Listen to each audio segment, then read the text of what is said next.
સાબરકાંઠા જિલ્લાની વાત. સાબરકાંઠામાં મોડી રાત્રે અચાનક વાતાવરણમાં પલટો આવ્યો. ગાજવીજ અને ભારે પવન સાથે ધોધમાર વરસાદ તૂટી પડ્યો. હિંમતનગરના ગામભોઈ, કરણપુર, રણાસણ, કેસરપુરા, સૂરજપુરા, રામપુર સહિતના ગ્રામ્ય વિસ્તારોમાં ભારે વરસાદ પડ્યો. હિંમતનગર શહેર સહિત સહકારી જીન, પીપળીકંપા, હડિયોલ, ગઢોડા, પીપલોદી, હાજીપુર સહિતના ગ્રામ્ય વિસ્તારોમાં વરસાદ પડ્યો. આ વરસાદને પગલે વાતાવરણ ઠંડુ થઈ ગયું હતું. લોકોને ગરમીથી રાહત મળી ગઈ હતી.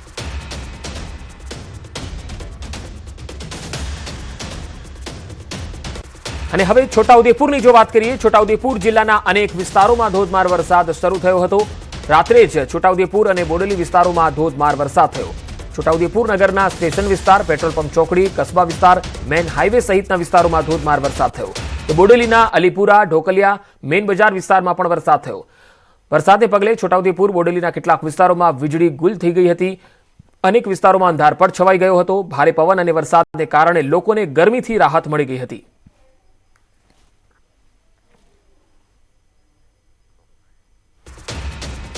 હવે દક્ષિણ ગુજરાતની વાત. વાપી અને આસપાસના વિસ્તારોમાં વાતાવરણમાં અચાનક બદલાવ જોવા મળ્યો અને અસહ્ય ગરમી વચ્ચે મોડી રાત્રે મેઘરાજાની એન્ટ્રી થઈ ગઈ. વાપીમાં મોડી રાત્રે વરસાદ પડતા લોકોને ગરમીથી રાહત મળી. વલસાડમાં વરસાદ વરસતા વાતાવરણમાં ઠંડક ફેલાઈ ગઈ. પવન અને ગાજવીજ સાથે વરસાદી માહોલ જામતા ઠંડક જોવા મળી હતી અને વાપી અને વલસાડના લોકોને પણ ગરમીથી રાહત મળી ગઈ. તો દક્ષિણ ગુજરાતના પણ અનેક વિસ્તારોમાં વાતાવરણમાં બદલાવ જોવા મળ્યો, જેમાં વાપી, વલસાડના અનેક વિસ્તારોમાં, ખાસ કરીને ગ્રામ્ય વિસ્તારોમાં પણ વાતાવરણમાં બદલાવ આવ્યો. મોડી રાત્રે જ વરસાદ તૂટી પડ્યો હતો. કેટલાક વિસ્તારોમાં વીજળી પણ ગુલ થઈ હતી. હવે સૌરાષ્ટ્રના ગીર સોમનાથની વાત કરીએ. ગીર સોમનાથમાં દરિયાકાંઠાના ગામોમાં વરસાદી ઝાપટાના અહેવાલ આવ્યા છે. ઉના, કોડીનારના દરિયાકાંઠાના ગામોમાં વરસાદી ઝાપટા પડ્યા. વરસાદી ઝાપટાથી ગીરમાં કેસર કેરી પકવતા ખેડૂતોની ચિંતા ખૂબ વધી છે. જંગલ વિસ્તારમાં વરસાદી ઝાપટાથી કેસર કેરીને નુકસાન જવાની પણ ભીતિ સેવાઈ રહી છે. તો ગીર સોમનાથના દરિયાકાંઠાના ગામોમાં વરસાદી ઝાપટા. ઉના અને કોડીનાર તાલુકાના જે કાંઠાના વિસ્તારો છે ત્યાં વરસાદી ઝાપટા પડ્યા હતા. વરસાદી ઝાપટાથી ગીરમાં કેસર કેરી પકવતા ખેડૂતોની ચિંતા વધી ગઈ હતી. થંડરસ્ટોર્મની એક્ટિવિટી છે એ પણ હજુ 2 જૂન સુધી જોવા મળવાની છે. એટલે કે હજુ પણ સૌરાષ્ટ્રના કેટલાક ભાગોમાં આ જ પ્રકારે થંડરસ્ટોર્મ એક્ટિવિટી થશે. વરસાદ પડશે, ક્યાંક મેઘ ગર્જના પણ થશે અને ક્યાંક ભારે પવન સાથે વરસાદ તૂટી પડશે. હવે અમદાવાદની જો વાત કરીએ તો અમદાવાદના અનેક વિસ્તારોમાં વરસાદી વાતાવરણ છવાયું. શહેરના અનેક વિસ્તારોમાં વરસાદ પડ્યો, જેમાં પશ્ચિમ અમદાવાદની જો વાત કરીએ તો સાયન્સ સિટી અને સોલા એસજી હાઈવે જેવા વિસ્તારોમાં વરસાદી વાતાવરણ જોવા મળ્યું. વાતાવરણમાં પલટો આવતા તાપમાનમાં ઘટાડો થયો છે, કારણ કે અમદાવાદમાં ગઈકાલે પણ બફારો અને ઉકળાટનો માહોલ હતો અને વરસાદને પગલે વાતાવરણ હવે ઠંડુગાર બની ગયું છે.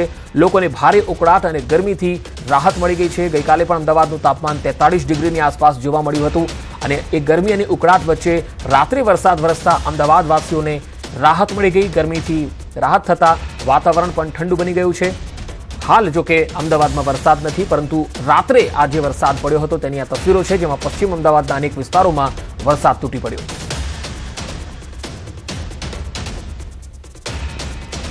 તો હવે વાત કરીએ સૌરાષ્ટ્રના દ્વારકા જિલ્લાની.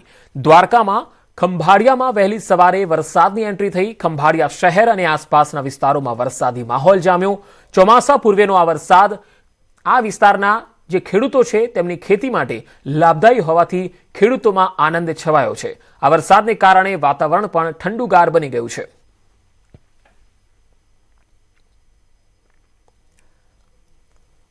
તો હવે વડોદરાથી તસવીરો આવી રહી છે, તેના પર નજર. વડોદરામાં પ્રી મોન્સૂન એક્ટિવિટીની અસર જોવા મળી. મોડી રાત્રે વડોદરા શહેરના કેટલાક વિસ્તારોમાં વરસાદ પડ્યો. સામાન્ય ઝાપટા પડતા રાત્રે ગરમીથી રાહત મળી. વડોદરા શહેરના 4 દરવાજા વિસ્તાર, પશ્ચિમ વિસ્તાર સહિતમાં વરસાદી માહોલ જોવા મળ્યો હતો. ક્યાંક અમી છાંટણા તો ક્યાંક વરસાદી ઝાપટું પડ્યું. હવે જામનગરમાં ભારે પવનના કારણે મોટી દુર્ઘટના ટળી ગઈ. પવનના કારણે હોર્ડિંગ ગેટ ધરાશાયી થયો. ખાનગી શાળાની જાહેરાત માટે ઉભો કરેલો એલ્યુમિનિયમ સેક્શનનો એલઈડી માટેનો બોર્ડ તૂટી ગયો.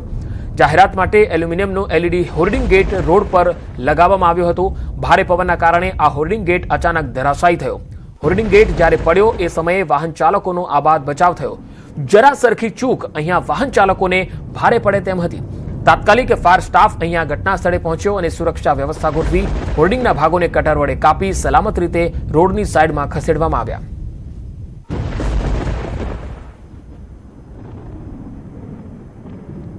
તો દક્ષિણ ગુજરાતના વિસ્તારોમાં હળવો વરસાદ. સુરતના પલસાણા તાલુકામાં કડોદરામાં વરસાદ પડ્યો. તો ચલથાણ બગુમરા વિસ્તારમાં પણ વરસાદના અહેવાલ. વરસાદ પડતા ગરમીથી આંશિક રાહત થઈ છે.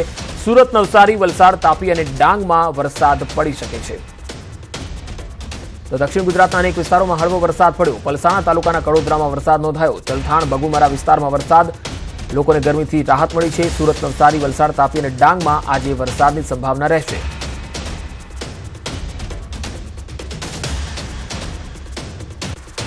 હવે વાત જૂનાગઢની. જૂનાગઢના વંથલીમાં પણ વહેલી સવારે ધીમી ધારે વરસાદ શરૂ થયો અને ધીમી ધારે વરસાદથી વાતાવરણમાં પલટો આવ્યો અને ઠંડુગાર થઈ ગયું વાતાવરણ. શાહપુર સહિતના જે વિસ્તારો છે, ગ્રામીણ પંથક છે, ત્યાં વરસાદની શરૂઆત થઈ. અસહ્ય ઉકળાટ બાદ અહીંયા અચાનક વરસાદ શરૂ થઈ ગયો હતો. વરસાદને લઈ વાતાવરણમાં ઠંડક ફેલાઈ ગઈ હતી. તો જૂનાગઢના વંથલીમાં વરસાદના અહેવાલ. જૂનાગઢ જિલ્લાના અન્ય વિસ્તારોમાં પણ વરસાદના અહેવાલ આવી રહ્યા છે. વાતાવરણમાં અચાનક બદલાવ આવ્યો અને ત્યારબાદ વરસાદ શરૂ થઈ ગયો.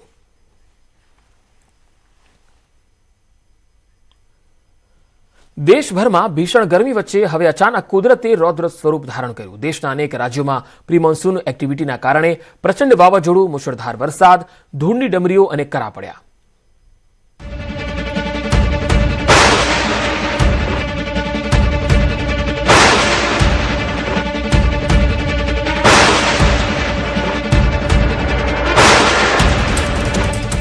ચોમાસા પહેલા બારી મેઘ ખાંગા.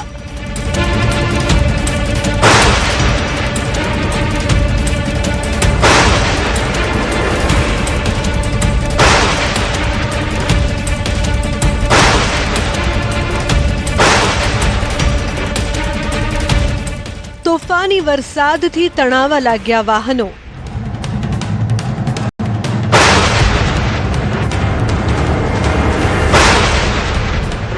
પ્રથમ વરસાદે જ વધારી મુશ્કેલી.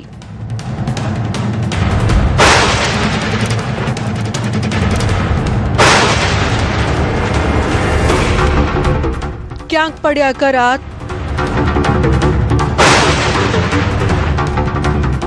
તો ક્યાંક આવ્યું ધૂળનું તોફાન.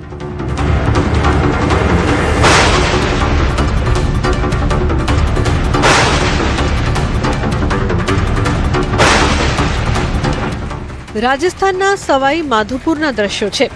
જિલ્લાના ગંગાપુર સિટી વિસ્તારમાં મિજાજ અચાનક બદલાઈ ગયો અને તેજ વાવાઝોડું, વરસાદ તથા કરા પડ્યા. આકાશમાંથી ટપોટપ લખોટી જેવડા કરા પડતા લોકોની મુશ્કેલી વધી ગઈ. સતત 15 મિનિટ કરતા પણ વધુ સમય સુધી કરાનો વરસાદ શરૂ થયો, જેના કારણે રસ્તા પર જાણે કે કરાની સફેદ ચાદર પથરાઈ ગઈ. કરાથી બચવા લોકો આસપાસની દુકાનોની છત નીચે સહારો લેતા જોવા મળ્યા. વાહનોની ગતિને બ્રેક લાગી ગઈ અને માણસોની સાથે સાથે પશુઓ પણ હેરાન થયા. એક દિવસ પહેલા સુધી વિસ્તારમાં કાળઝાળ ગરમીની અસર હતી અને તાપમાન 43 ડિગ્રી સુધી પહોંચી ગયું હતું. જોકે